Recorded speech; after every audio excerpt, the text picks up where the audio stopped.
Greetings, everyone. Gleekon here again with another episode of Lore of Warcraft. We're plowing on forward in the Rise of the Horde. So stay a while and listen to Chapter 13 of this book. We recently had Kil'jaeden kind of dismiss Ner'zhul. He's elevated Gul'dan. Ner'zhul's kind of in a bad situation right now, and they have made a plan to continue to strengthen the orcs, but this has caused the shaman to lose their connection to the elemental powers.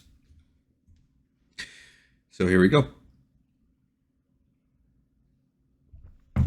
How is it we did not see it, or did not see? It is easy to lay the blame on the charismatic Kil'jaeden, or the weak Ner'zhul, or the power-hungry Gul'dan for our fall, but they asked of each individual orc to pretend that hot was cold, that sweet was sour, and even when everything in us screamed against what we were being told, we followed. I was not there. I cannot say why. Perhaps I too would have obeyed like a whipped cur. Perhaps the fear was so great, or the respect for our leaders so ingrained. Perhaps. Or perhaps I, like my father and others, would start to see the flaws. I would like to think so. Blackhand looked out from under his bushy eyebrows, frowning. He always looked like he was frowning, perhaps because he almost always was. I do not know about this, Gul'dan, he rumbled. His oversized hand went to the hilt of his sword, fondling it in an uneasy gesture. When Gul'dan had asked to meet with Blackhand a fortnight ago, and to bring his most promising shaman, but to tell no one of what they were to be doing, he had agreed. Blackhand had always liked Gul'dan better than Ner'zhul, although he was not sure why. When Gul'dan sat down with him over a lavish meal and explained the current situation, Blackhand was very glad he had come. Now he knew why he liked Gul'dan so much. The former apprentice, now master, was like Blackhand himself. He had no use for ideals, only practicalities. And power, good food, lavish armor, and bloodshed were things both orcs craved. Blackhand was chieftain of the Blackrock orcs. He could rise no higher, at least not until now. When the clans were separate, the greatest glory was to lead one's clan, but now they were working together. Now Blackhand could see the glint of greed in Gul'dan's small eyes. He could almost smell the hunger wafting off the other orc, a hunger he shared. Ner'zhul is an honored and valued advisor, Gul'dan said as he chewed dried fruit, extending a claw to pick a chunk where it had gotten lodged between his teeth. He has great wisdom, but it has been decided that I would be a better choice to lead the orcs from this point on. Blackhand grinned savagely. Ner'zhul was nowhere to be seen. And a wise leader surrounds himself with trusted allies, Gul'dan continued. Those who are strong and obedient, who will fulfill their obligations, and who for their loyalty will be held in high regard and richly rewarded. Blackhand had begun to bridle at the description obedient, but was mollified when Gul'dan mentioned high regard and richly rewarded. He glanced over at the 8 shaman he had brought to Gul'dan. They were sitting huddled over a second fire some distance away, being attended to by Gul'dan's servants. They looked wretchedly unhappy and were conveniently out of earshot. Blackhand said, You asked for the shaman. I assume you know what is happening with them. Gul'dan sighed and reached for a talbuk leg. He bit deeply into it, the juices running down his face. He wiped his jutting jaw absently, chewed, swallowed, and answered, Yes, I have heard. The elements are no longer obeying them. Blackhand watched him intently. Some are beginning to mutter that it is because what we are doing is wrong. Do you think that? Blackhand shrugged his massive shoulders. I don't know what to think. This is all new territory. The ancestors say one thing, but the elements won't come. He was harboring a growing suspicion about the ancestors as well, but held his tongue. Blackhand knew that many thought him a fool. He preferred to let them think he was nothing more than a strong arm and a powerful sword. It gave him distinct advantages. Gul'dan perused him now. And Blackhand wondered if the new spiritual leader of the orcs had sensed there was more to the orc leader than met the eye. We are a proud race, Gul'dan said. It is sometimes painful to admit that we do not know everything. Killed Jaden and the entities he leads. Black Hand, the mysteries they harbor, the power they wield, power they are willing to share with us. Gul'dan's eyes sparkled now with excitement. Black Hand's own heart began to race. Gul'dan leaned forward and continued to speak in an awed whisper. We are as ignorant children before them. Even you, even I. They are willing to teach us, share with us some of their power. Power that is not dependent upon the whim of the spirits of air, earth, fire, and water. Gul'dan made a dismissive gesture. Power such as that is feeble. It is not reliable. It can desert you in the middle of a battle and leave you helpless. Black Hand's face hardened. He had witnessed this very thing, and it had taken all the strength of his warriors to snatch victory, and the shaman had begun yelping in terror that the elements were no longer working with them. I am listening, he growled softly. Imagine what you could do if you led a group of shaman who controlled the source of their powers, instead of begging and scraping for it. Gul'dan continued. Imagine if these shaman had servants who could also fight on your side. Servants who could, say, send your enemies fleeing helplessly in terror, suck their magic dry as the insects in the summer suck blood, distract them so that their attention was not on battle. Black Hand lifted a bushy eyebrow. I can imagine success under those conditions. Success almost every time. Gul'dan nodded, grinning. Exactly. But how do you know this is true, and not some false promise whispered in your ear? Gul'dan's grin widened. Because, my friend, I have experienced this. I will teach your shaman over there everything I know. Impressive, rumbled Black Hand. But that is not all that I can offer. The warriors. I know a way to make you and everyone who fights at your side more powerful, fiercer, deadlier. All this can be ours if we but claim it. Ours! I cannot continue to waste my time speaking with every single leader of every single clan every time they have a complaint, Gul'dan said, waving his hand imperiously. There are those who are in agreement with what you and I think is the best way to proceed, and those who are not. Go on, said Black Hand. But Gul'dan did not, at least not right away. He was silent, gathering his thoughts.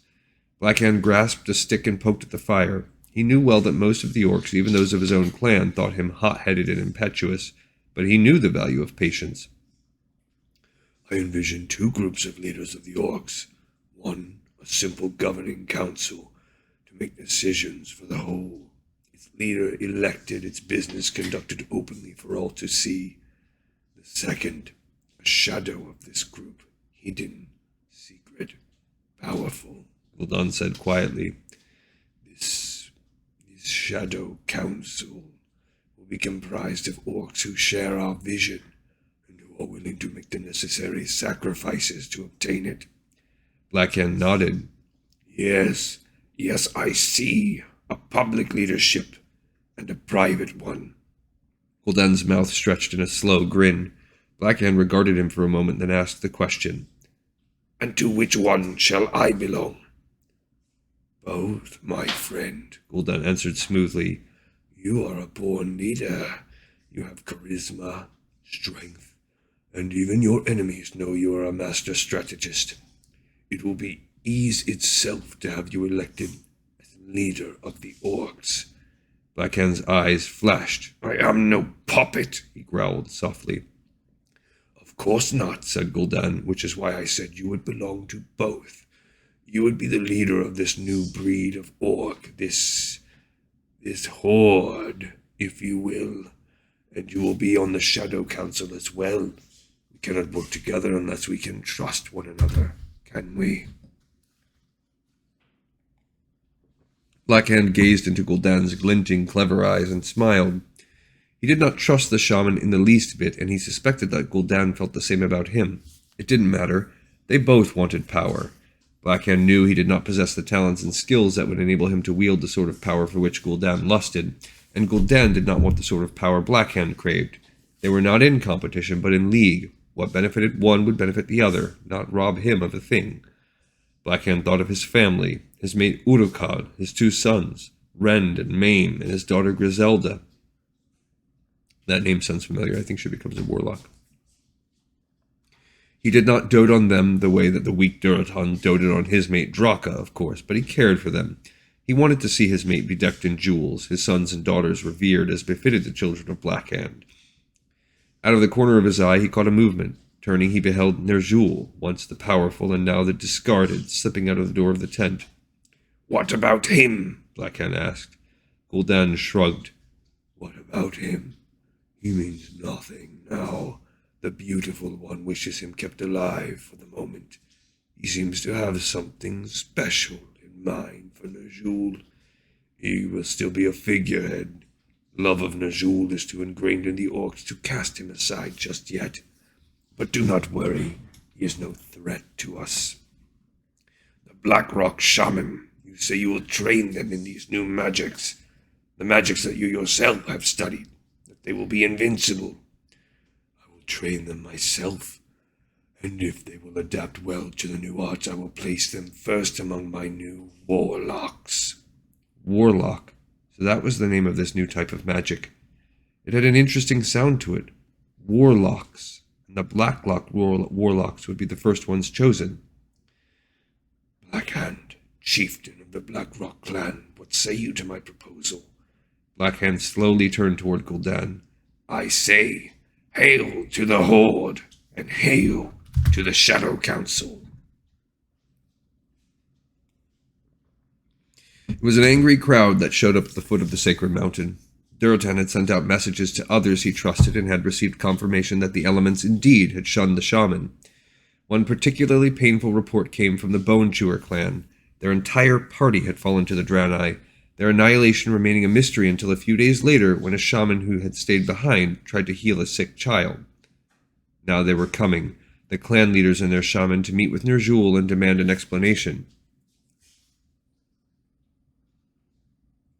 Ner'zhul came out to greet them, waving his hands and asking for silence. "I know why you have come today," he said. Durotan frowned. Ner'zhul was so far away that he seemed a mere speck, and yet Durotan could hear him perfectly. He knew that usually Ner'zhul achieved this feat by asking the wind to bear his words so that all could hear him, yet if the elements had indeed refused the shaman, how was that possible? He exchanged glances with Draka, but both remained silent. "It is indeed true that the elements no longer answer the shaman's call for aid." Ner'zhul kept speaking, but his words were drowned out by angry shouts. He looked down for a moment, and Durotan regarded him closely. The spiritual leader of the orcs looked more frail, more downtrodden than Durotan had ever seen.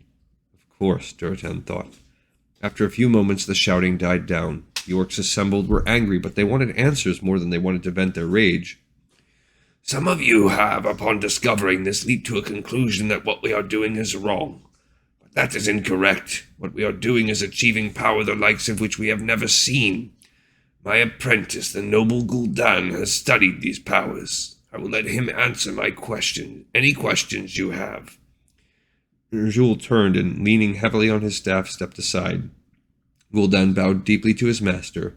Ner'zhul did not seem to notice. He stood, his eyes closed, looking old and frail. In contrast, Durotan had never seen Gul'dan looking better. There was a new energy about the orc, a strong sense of confidence in his bearing, and in his voice when he spoke.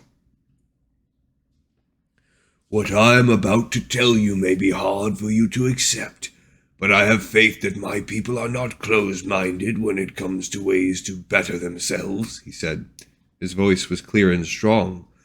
"Just as we were surprised and awed to learn that there were powerful beings other than the ancestors and the elements, we have discovered that there are ways to harness magic other than cooperating with the elements.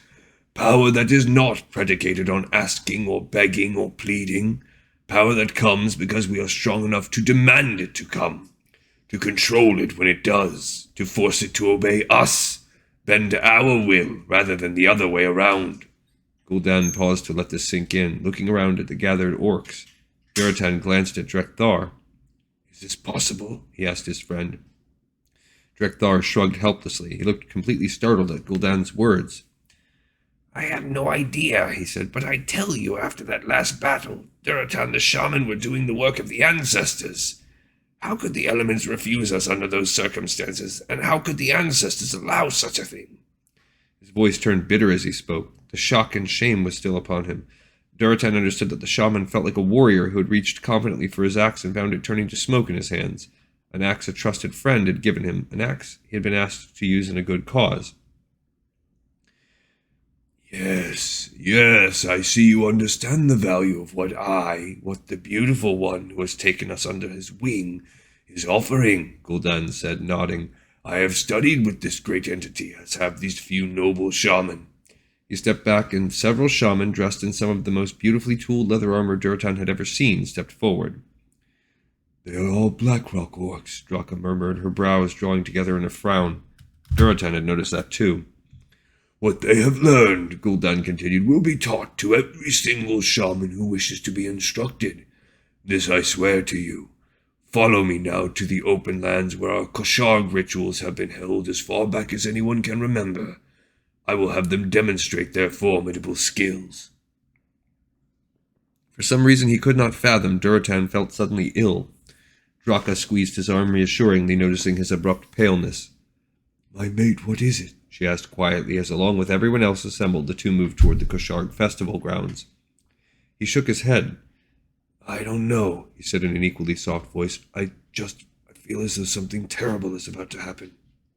Draka grunted. I have been feeling that way for a long time now. Duratan kept his face neutral with an effort. He was responsible for the welfare of his people, and his position with Ner'zhul and likely now Gul'dan was already precarious. Duratan was well aware that if either shaman sought to discredit him or his clan, it would be easier than it had been in the past. With a clear focus on union, for the Frostwolf clan to be exiled or in any way cut off could spell extinction for them. Duratan did not like the direction in which things were going, but he could protest only so much. For himself he did not care, but he could not permit his clan to suffer. And yet his blood raced, his heart shook, his body trembled with foreboding. He said a quick prayer to the ancestors that they would continue to guide his people wisely. They reached the flat river valley that for generations had played host to the Kosharg festival. As his feet touched the sacred ground, Duratan felt himself relaxing slightly. Memories came back to him, and he smiled as they brushed his mind. He recalled that fateful night when he and Orgrim had both decided to try to fly in the face of tradition and dared to spy on the adults as they spoke, and how disappointed both had been at the mundane conversations. Wiser now, he was sure that he and Orgrim, bold though they had thought themselves at the time, had likely not been the first to be so daring, nor were they likely to be the last. He recalled too his first real glimpse of the female who would become his life mate, hunting in these lush fields, dancing around the fire to the sound of the drums throbbing in his veins, and chanting to the moon. As long as his people still had this, he thought, all would still be well with them. Heartened somewhat, he looked over at where the dancing was usually held. A small tent was erected, and he wondered what it was for. He and Draka halted a few yards away from the tent, assuming it was part of the demonstration. The others followed suit. The sun shone brightly as more and more orcs gathered.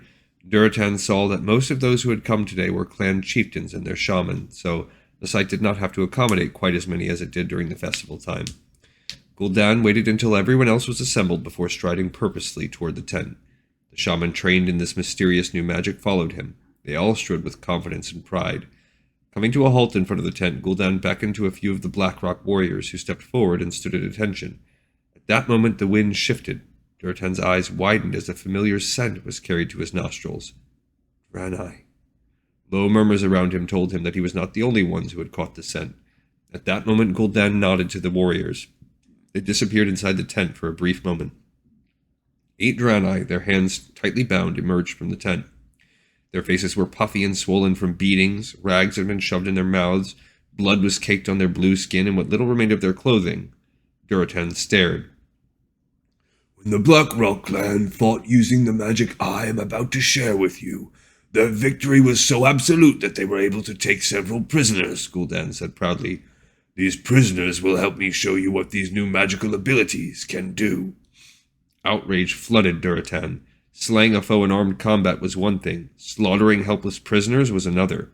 He opened his mouth, but a hand on his arm stayed his words. He glanced up angrily into Orgrim Doomhammer's cool gray eyes. You knew about this, Durotan hissed, his words for his old friend's ears alone. Keep your voice down, Orgrim hissed back, glancing about to see if anyone was paying attention to them. No one was. Everyone's attention was riveted on Gul'dan and the Draenei prisoners. Yes, I knew. I was there when we captured them. It is the way of such things, Durotan. It did not used to be the way of the orcs, Durotan replied. It is now, Orgrim said. It is a sad necessity. For what it is worth, I do not believe that this will become a common practice. The goal is to slay the Draenei, not torment them. Durotan stared at his old friend. Orgrim kept the gaze for a moment, then flushed and looked away. Durotan felt his outrage abate somewhat. At least Orgrim understood what a violation this was, even if he supported it. But what else could Orgrim have done? He was second in command of Blackhand. He was oath-bound to support his chieftain. Like Durotan, he had responsibilities to others he simply could not shirk. For the first time in his life, Durotan wished he were a mere clan member. He looked down into his mate's eyes. She stared aghast, first at him and then at Orgrim, and then he saw the sorrow and resignation flit across her features, and she lowered her head. These beings have worth to us in this moment, Gul'dan was saying. Durotan, his body feeling heavy as lead, dragged his gaze to the shaman. We will use them to demonstrate these new powers. He nodded to the first Blackrock shaman in line, who bowed. Looking slightly nervous, the female closed her eyes and concentrated. A sound like rushing wind filled Durotan's ears. A strange pattern written in purple light appeared at her feet, encircling her. Above her head, a purple cube turned idly. Then suddenly a small squawking creature appeared at her feet. It capered, its eyes blazing red, its small but sharp teeth bared in what looked like a smile. Durotan heard murmurings and some hisses of fear. Other shaman followed suit, summoning the same eerie purple circles and cubes, manifesting creatures seemingly out of thin air. Some were large, shapeless things in hues of blue and purple, hovering ominously. Other beings were fair to look upon, save for their hooved feet and bat-like wings. Some were large, some small, and all sat or stood quietly beside those who had called them into being. Pretty little pets, to be sure, came the distinctive voice of Grommash Hellscreen, dripping with sarcasm. But what do they do? Gul'dan smiled indulgently. Patience, Hellscream, he said almost condescendingly. It is a strength, not a weakness.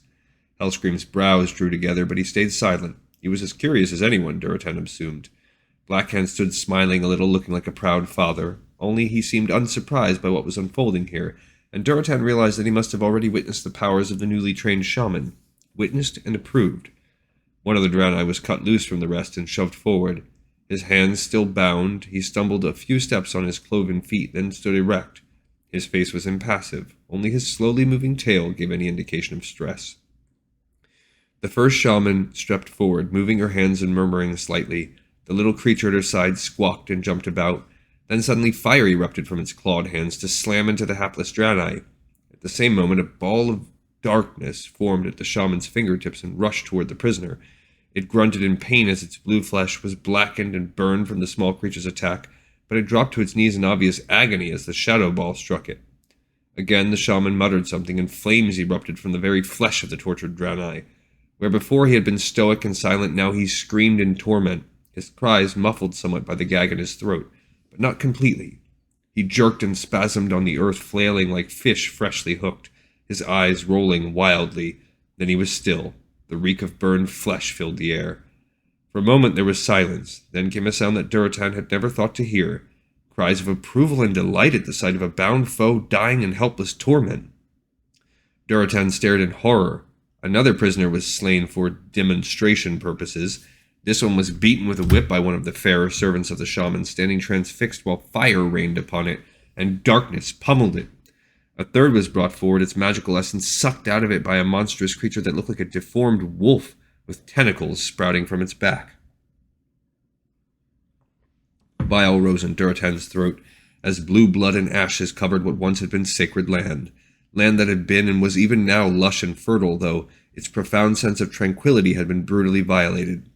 Here he had danced, had sung to the moon, had conspired with a boyhood friend, had courted his beloved. Here generations of orcs had celebrated their unity on a place so holy that any fights that broke out had been halted immediately, the combatants ordered to make peace or to depart. Duratan was no shaman. He could not sense the earth or the spirits, but he did not need to in order to feel their pain as his own. Mother Kashur, surely this is not what you wanted, he thought. The cheering filled his ears, the stench of blood and charred flesh assaulted his nostrils. Worst of all was the sight of his brethren, even some among his own clan, who were caught up in the frenzy of inflicting pain and torment upon beings who were rendered incapable of even spitting on their opponents. He was dimly aware of his hand hurting. Somewhat in a daze, he looked down to see that Draka was clenching it so hard that she threatened to break the bones. "For the shaman!" cried someone. "No," Gul'dan's voice carried over the noise of the cheering crowd. "No longer are they shaman. They were abandoned by the elements. They will call them no longer and beg for their aid. Behold those who have power and who are not afraid to wield it. Behold the warlocks." Duratan tore his gaze from his fingers, entwining with his mates to look up at the sacred mountain. It jutted serenely skyward as it ever had, its sides catching and reflecting the light. And for a long moment Duratan wondered why it did not shatter and break, like the heart of a sentient being, overcome with horror at what was being done in its once comforting shadow.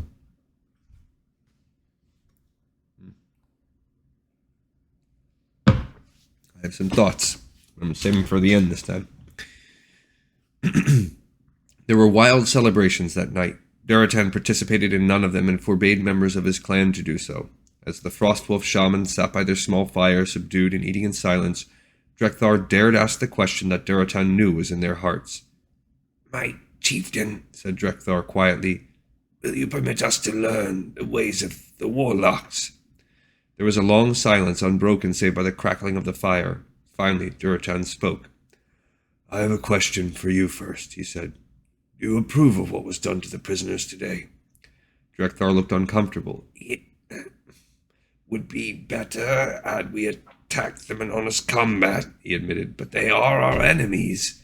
They have proven that." "Proven that they will fight back when attacked," Duratan retorted. "That is all that has been proven." Drekthar started to protest, but Duratan waved him to be silent. "I know this is the will of the ancestors, but today I beheld something that I never thought I would see. I saw the sacred fields, where for countless years our people met in peace, defiled by the blood of those who couldn't even lift a hand to defend themselves." He saw movement at the edge of the circle and caught Orgrim's scent. Duratan continued. "In the shadow of Oshagun itself, those who slew the Draenei today did not do so in order to protect an immediate threat to our lands. They butchered prisoners in order to show off their new talents." Orgrim now coughed quietly, and Duratan motioned him forward. Orgrim was well known to all present, and he sat down by the fire with the familiarity of one known and welcomed. "Orgrim," Draka said, touching her friend's arm gently, "the first warlocks are from your clan. What are your thoughts?" Orgrim stared into the firelight, his heavy brows knitted together as he sorted through his thoughts. "If we are to fight the Draenei, and even you Frostwolves are resigned to the necessity of it, then we should fight to be victorious. The elements have abandoned the shaman. They are fickle and unpredictable at best, and were never the most reliable allies. Not like one's friends." He glanced at Duratan and smiled a little. Despite the heaviness in his chest, Duratan smiled back. "These new creatures, these strange powers, they seem to be more dependable and destructive. There was something about them." Draka's voice trailed off. Drekthar broke in quickly. "Draka, I know your concerns. They were definitely not natural powers, at least not natural as we shaman have always known them. But who is to say that is wrong? They exist. They must have some place in the order of things. Fire is fire, whether it comes from the fingers of a little dancing being, or with the spirit of fire's blessing. It burns flesh just the same. I agree with our esteemed guest. We have committed to the battle. Surely we do not fight to lose it." Draka still shook her head, her beautiful eyes unhappy. Her hands moved as if she were physically groping for the words. "It is more than summoning fire, or even the strange bolts of darkness," she said. "I have fought Draenei. I have slain Draenei, and never have I seen them writhe in such pain, nor give voice to such torment. The things who are serving the warlocks seem to enjoy that. We enjoy the hunt, Duratan pointed out. He disliked arguing with his mate, but as always, he needed to see all sides of an issue in order to decide what was best for his clan. The wolves enjoy feasting on steaming flesh. Is it wrong to wish to win? Orgrim challenged, his grey eyes narrowing. Is it wrong to take pleasure in the victory? In the hunt, in the victory? No, it is the suffering of which I speak. Drekthar shrugged. Perhaps the beings who are summoned to serve feed on that. Perhaps it is necessary to their existence. But is it necessary to ours? Draka's eyes glittered in the firelight, and Duratan knew with a pang that it was not from anger, but from tears of frustration. The Draenei have always had superior magics to ours, even with the aid of the elements, Drekthar said. I have always been a shaman. I was born so. And now I tell you I will embrace the path of the warlock if my clan leader will permit it. Because I understand what those powers can do for us, having dealt with the elements for as long as I have. I would say, Draka, I am sorry, but yes, this is necessary to our existence. If we do not have the powers of the elements to call upon, the Draenei will obliterate us from the face of the earth. Draka sighed and buried her face in her hands. The small group was silent, the only sound the crackling of the fire. Duratan thought something was missing. Now he knew. He did not hear the sounds of the night creatures, the birds and insects and other living things who formerly filled the air with quiet sounds. They had been driven from this place by what had occurred here earlier. He tried not to think of this as an omen. I will permit the Frostwolf clan to learn these arts, he said heavily. Drekthar bowed his head. I thank you, Duratan. You will not regret it. Duratan did not reply. Okay. So, let's look at the differences in what's happened and see what we can think about. One, we have Gul'dan speaking publicly to recruit warlocks, to get the other chieftains to allow him to train warlocks. Okay, it's implied that something like that was potentially happened. Two, you have Duratan allowing his own clan to do that. Okay, I believe that that's part of Chronicles, and if not, it doesn't contradict anything. We have the fact that they're openly proclaiming themselves as warlocks, as opposed to some kind of different shaman. Whatever, that's not a big deal. They never say that they didn't do that. It's just not explicitly stated. So that's fine. I think it's a little bit heavy-handed. And I like the way Chronicles phrases it better, but it's not. It's whatever. The only major... We also have... we have Ner'zhul as part of this, as a figurehead. We have the doubts being sowed with Duratan, and to a lesser extent, Orgrim. So all of those things mesh.